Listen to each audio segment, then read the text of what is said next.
Richard, thank you very much indeed. Now, we put out the operations notice for today under the title Emergency Election Announcement. And we did that because we think this election needs a bit of gingering up.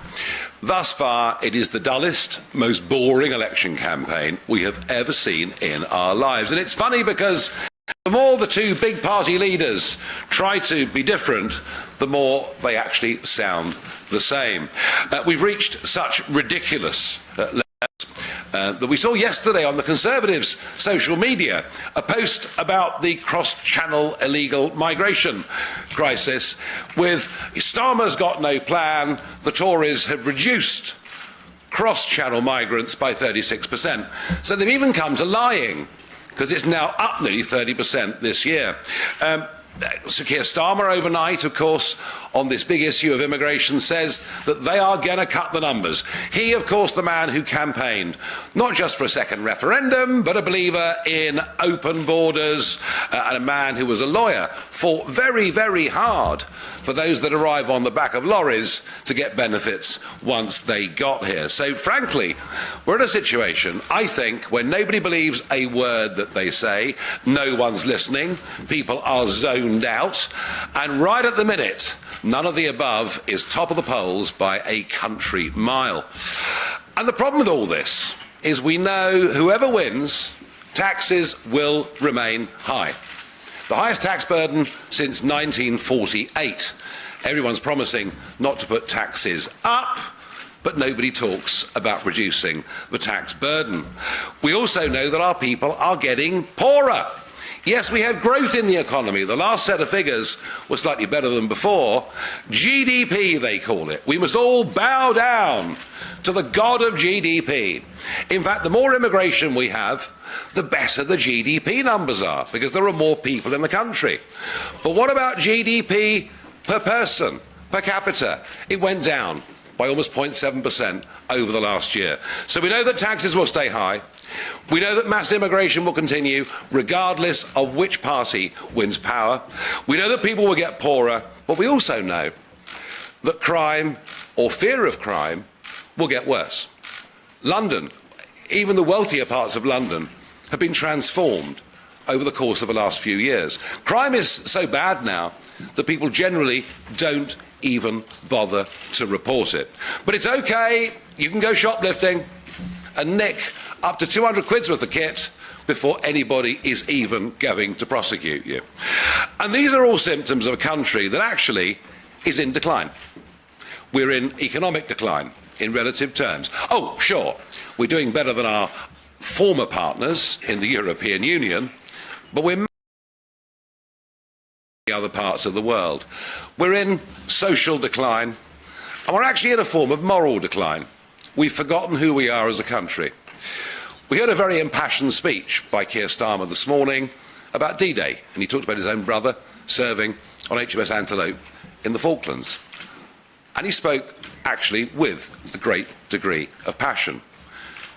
But here's a little statistic that sums up what's been wrong with our ruling classes. On Thursday of this week, there'll be massive international commemorations of D-Day, something in which the British played an extraordinary part, something which we can be just immensely proud of in terms of what we were able to organise, able to do, and the courage that people showed. But can you believe a poll out last week showed that 52% of 18 to 34-year-olds don't even know what D-Day is. And that's what you get when you're led by a career political class that don't really care about the country, that are embarrassed to say anything that could be seen to be vaguely patriotic. Oh, we're told that Michael Gove and others have improved the education system. Well, I tell you what, if over half of our young people in this country do not know about an event that is within living memory and which should be one of the proudest things this nation has ever managed to achieve, something I think is fundamentally wrong at every level. The centre of gravity on every national debate has moved hugely to the left since 2010, when David Cameron and George Osborne took power. So we represent a very different kind of politics. We believe that the Westminster political class are now more detached from ordinary folk than they were even before that referendum stunned everybody back all those years ago now in 2016. Something has gone very, very wrong. What we also know is the election is over. It's done. Labour have won the election. There is not a contest. There is a big MRP poll coming out on Sky News at 5 o'clock that will confirm all the things that we've seen before. Whether the Conservatives get 80 seats or 150 seats is now almost irrelevant.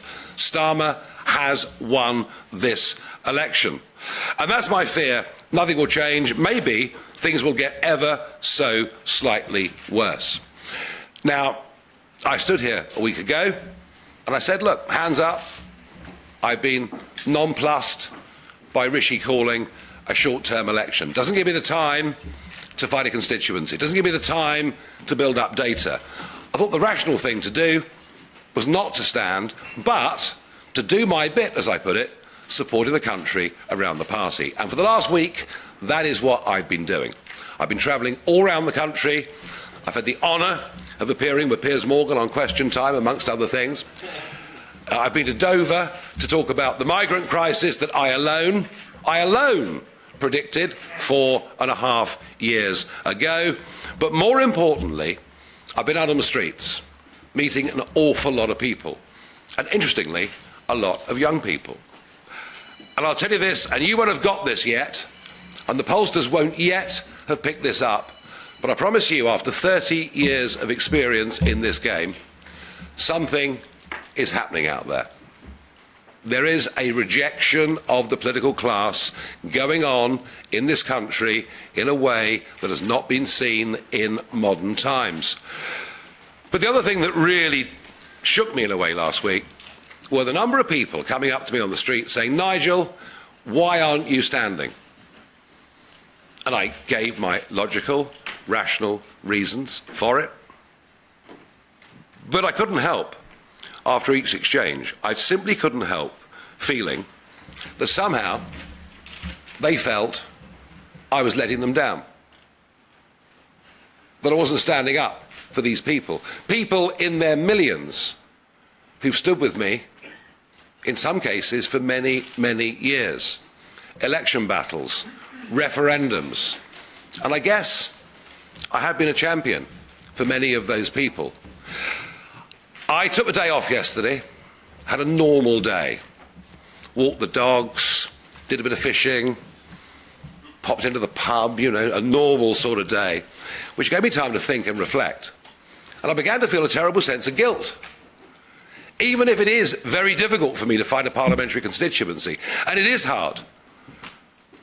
You know, contrary to what you'll hear on radio and television about how many times I've stood, most of the times I stood were for UKIP when we were a fringe party using elections as an effective pressure group to make our way through. And it is true, the one time I did stand and fight, the Conservative Party cheated against me in such a way that one of the party agents got a 9-month prison sentence, suspended. But of course the result stood. So all those things have been weighing on my mind. But difficult though it is, I can't let down those millions of people. I simply can't do it. It'd be wrong. So I have decided, I've changed my mind. It's allowed, you know. It's not always a sign of weakness. It could potentially be a sign of strength. So I am going to stand in this election. I'll be launching my candidacy at midday tomorrow in the Essex seaside town of Clacton. So midday tomorrow, Clacton, at the end of the pier. But perhaps more important than that, I've made a far bigger decision than that, which is, and I've talked to Richard and he is happy about it, oh, of course you'll write your pieces about how badly we're all getting on because that's journalism for you. Actually, I regret to say we're getting on quite well. But Richard is more than happy for me to put my head and shoulders firmly over the parapet and take the flak. So I'm coming back as leader of Reform UK, but not just for this election campaign. I'm coming back for the next 5 years. And there is one very simple reason for that. We all know already that the Conservative Party will be in opposition. But it won't be the opposition. They are incapable of it. They've spent most of the last 5 years fighting each other rather than standing up and fighting for the interests of this country. They are split down the middle on policy, and frankly right now, they don't stand for a damn thing. So our aim in this election is to get many, many millions of votes. And I'm talking far more votes than UKIP got back in 2015 when we got 4 million votes. We're going to get many, many, many more votes than that. How many seats in Parliament can we win under this system? Well, that's another matter. And that depends on what momentum we can get from here. When people start to realise in the red wall, with Reform second to Labour, when they start to realise that actually in those seats, it's a Conservative vote that's a vote for Labour. It's a Conservative vote that is a wasted vote. Then I think we might just surprise everybody. And I know that you all think that our votes will simply come from the Conservatives and they'll get crushed. Believe me, this Conservative Party under Rishi Sunak, who nobody ever voted for, not even the Conservatives voted for, this party needs no help in being crushed. It's crushed itself already. And those people who already say they'll vote Reform, very few of them would go back to the Conservatives even if we stood down. So we are appealing to Conservative voters. We are appealing to Labour voters. And those commentators and journalists that are longer in the tooth might remember that in 2015, against all predictions, we took more votes from the Labour Party than we took from the Conservative Party. So Keir Starmer, yes, he'll win, but we're absolutely going to make sure his percentage is a lot smaller than it is now. But perhaps above all, what we're appealing to are those who intend not to vote, because they don't believe there's anybody within the Westminster establishment that actually stands up for them. Very often they're people running small businesses, acting as sole traders. They run a taxi company, whatever it is. They know, and they're right, that nobody in Westminster is on their side. Nobody in Westminster even understands what they do.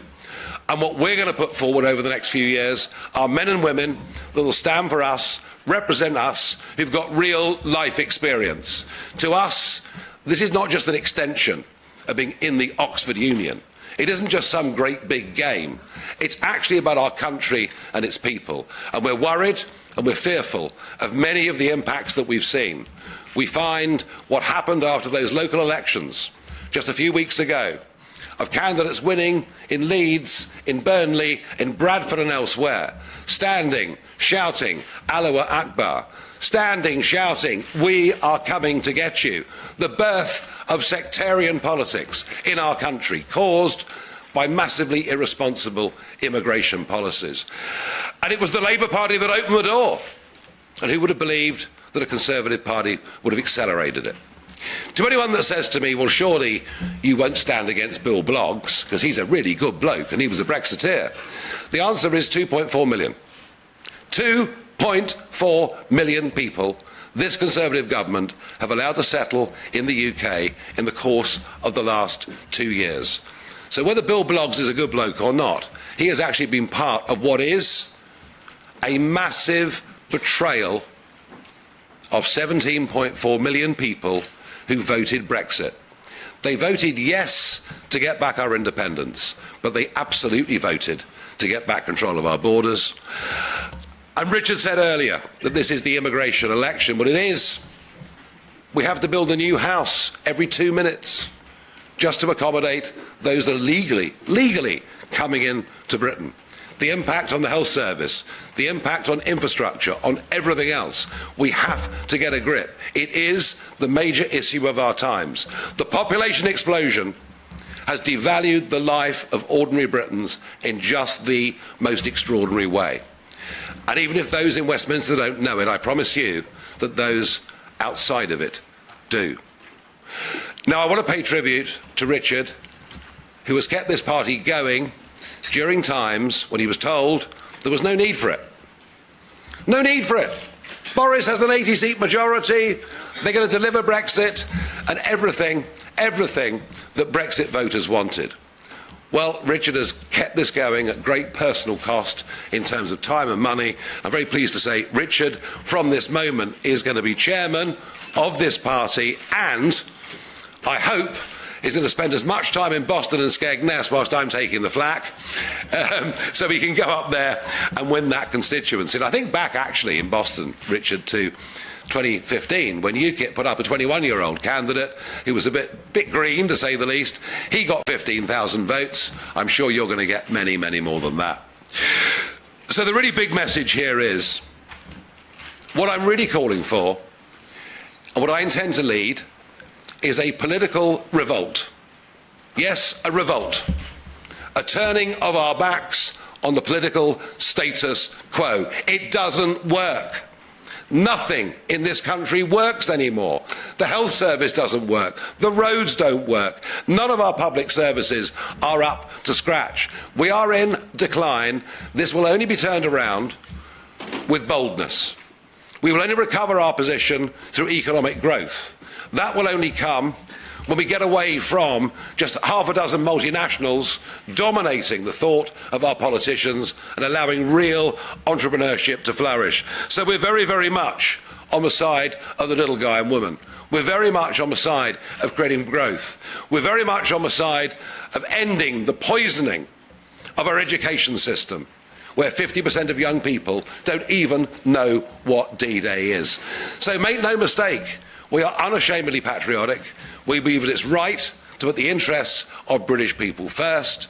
We believe Brexit needs to be implemented properly, and we are going to be the voice of opposition. And I tell you what, I've done it before, I'll do it again, I'll surprise everybody. Thank you.